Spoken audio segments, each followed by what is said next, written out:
네, 안녕하세요. 미국 주식 멘탈 케어하기 멘탈이 전부다입니다. 네, 오늘 시장은 어제의 하락이 비이성적인 투매였다는 거를 인정이라도 하는 듯 어제 바이든 대통령의 부자 증세 관련 뉴스가 나온 이후 하락했던 거 딱 그만큼 올랐습니다. 나스닥은 어제 0.5% 정도 상승하다가 뉴스가 나온 이후에 1% 정도 마이너스로 돌아섰는데요. 오늘 딱 1.5% 올랐습니다. 채권 수익률도 어제 1.56%에서 뉴스 이후에 1.52%까지 하락했었는데 오늘 다시 1.56%로 올라섰습니다. 오늘은 기술주의 경우 대형주, 중소형주 모두 올랐고요. 대부분 어제 하락하기 직전 가격까지 다시 회복을 했다고 보시면 되겠습니다.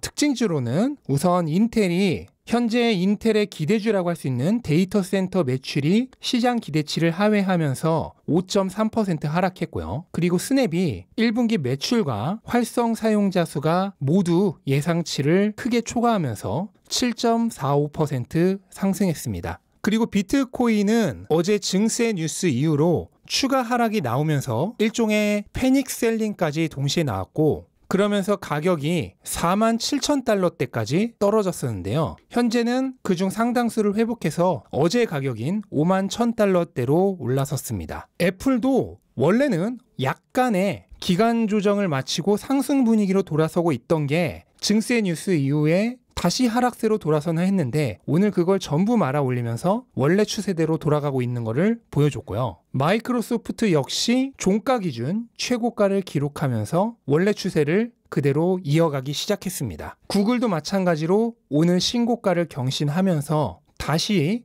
랠리를 시작하려는 움직임을 보여줬고요. 엔비디아도 오늘 3% 가까이 상승하면서 어제의 하락분을 대부분 만회를 했습니다. 전반적으로 어제 하루가 없었던 것처럼 제자리로 돌아온 느낌이에요. 이렇게 장기적으로 기업 가치에 큰 영향이 없는데 시장의 조울증에 의해서 가격이 떨어질 때가 언제나 매수 타이밍입니다. 그걸 이번에도 증명을 했죠. 비록 이번에는 하루짜리긴 했지만 원래 사람은 주먹이 날라오면 본능적으로 눈을 감죠. 하지만 권투 선수들은 주먹이 날라오더라도 눈을 감지 않도록 훈련을 합니다. 본능을 거스르는 훈련이죠. 투자자도 마찬가지입니다. 내가 가진 자산의 가격이 하락하기 시작하면 본능적으로 공포를 느낍니다. 그런데 권투 선수가 주먹이 날라와도 본능을 극복하고 눈을 감지 않듯 투자자도 주가가 하락해도 본능적으로 느껴야 할 공포를 느끼지 않도록 훈련하는 거. 이게 바로 투자자로서의 훈련입니다. 이거는 깊은 공부와 오랜 경험을 통하면 언젠가 반드시 이룰 수 있는 단계입니다. 다만 공부하지 않고 깊이 생각하지 않으면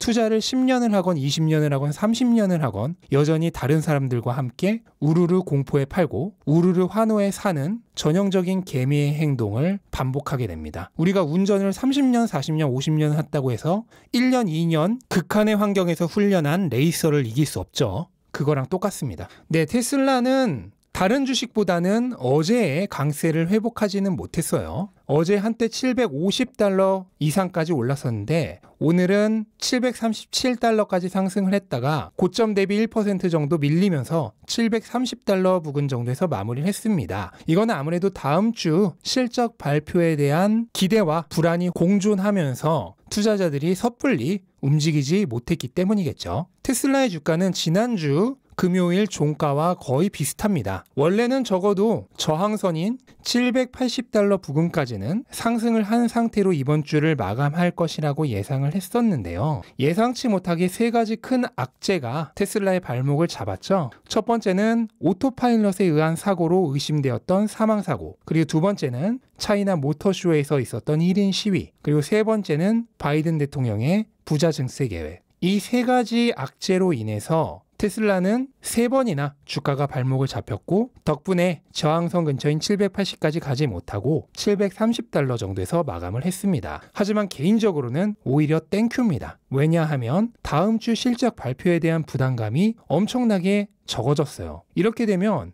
뉴스에 팔 것도 별로 없습니다. 실적이 평타만 쳐줘도 주가 흐름이 나쁘지 않을 거라 생각을 하고 어닝 서프라이즈일 경우 이번에야말로 정말 확실하게 상승을 기대해 볼 수 있을 거라 생각을 합니다. 다음 주는 엄청난 실적 시즌입니다. 우리가 알고 있는 대부분의 기술주들이 전부 실적 발표를 합니다. 4월 26일 월요일 장 마감 후에는 테슬라가 실적 발표를 하고요. 이날은 테슬라의 동모델을 만들어 주려는 양, 적어도 제가 생각하는 주요 기업은 아무도 실적 발표를 하지 않습니다. 오로지 유일하게 테슬라만이 주요 기업 중에 실적 발표를 하는 날입니다. 그리고 이런 날을 실적 발표일로 잡았다는 것 자체가 무언가 테슬라의 복선이 깔려 있는 것이 아닌가 하는 강한 의심을 갖게 해주는 부분입니다. 아마 웬만한 자신감이 아니면 굳이 이렇게 아무도 실적 발표하지 않는 날로 잡지는 않았을 거라 하는 합리적인 의심을 해봅니다. 그리고 4월 27일 화요일은 마이크로소프트와 구글, AMD, 스타벅스, 비자 등의 화려한 라인업이 준비되어 있고요. 4월 28일도 만만치 않습니다. 시가총액 1위 기업 애플, 그리고 페이스북, 퀄컴, 쇼피파이, 텔라닥 등의 기업이 실적을 발표하고요. 4월 29일은 아마존, 니오, 트위터가 실적을 발표합니다. 4월 30일 금요일은 특별한 기업은 없는데요. 석유 관련 기업의 대표 주식인 엑손모빌과 쉐브론 정도가 실적 발표를 합니다. 어쨌든 이렇게 주요 기업들이 다음 주 대부분 실적 발표를 하기 때문에 다음 한 주가 어떻게 보면 시장의 방향을 결정하는 한 주가 될 수 있다고 생각을 합니다. 이 많은 기업들이 전부 예상보다 좋은 실적을 발표한다면 현재 사상 최고가 근처에 있는 미국 3대 지수가 모두 다시 한번 강한 랠리를 시작하면서 초강세의 장을 이어갈 수 있겠고, 반대로 기업들의 실적이 기대치에 못 미친다면 현재 사상 최고가 근처인 주가가 부담이 되면서 시장이 전반적으로 조정에 들어갈 가능성이 있다고 볼 수 있겠습니다. 그렇기 때문에 내가 가진 기업뿐만 아니라 다른 기업들의 실적도 관심을 갖고 지켜봐야 돼요. 왜냐면 이렇게 주요 기업들이 동시에 실적을 발표하는 한 주가 시장의 방향 자체를 결정하는 한 주가 될 것이기 때문입니다. 그래서 이번 주말과 다음 주에는 아마 일주일 내내 이런 여러 기업들의 실적 예상과 실적 발표 이후에 실적 분석 영상 위주로 저도 업로드를 할 예정이고요. 앞에서 말했듯 내가 가진 기업이 아니라도 관심을 갖고 다른 기업들의 실적 관련 영상도 함께 보아주시면 감사하겠습니다. 네, 특히 테슬라는 월요일에 바로 발표를 시작하기 때문에 일단 가장 먼저 주말 동안 실적 발표를 미리 예상해보고 그 이후의 주가 흐름도 예상해보는 그런 영상을 만들어 볼 예정입니다. 네, 이렇게 이번 주 마지막 거래일 시장 한번 둘러봤고요. 이번 주는 다음 주에 있을 가장 중요한 한 주를 앞두고 어떻게 보면 약간 숨죽였던 한 주라고 할 수 있겠고요.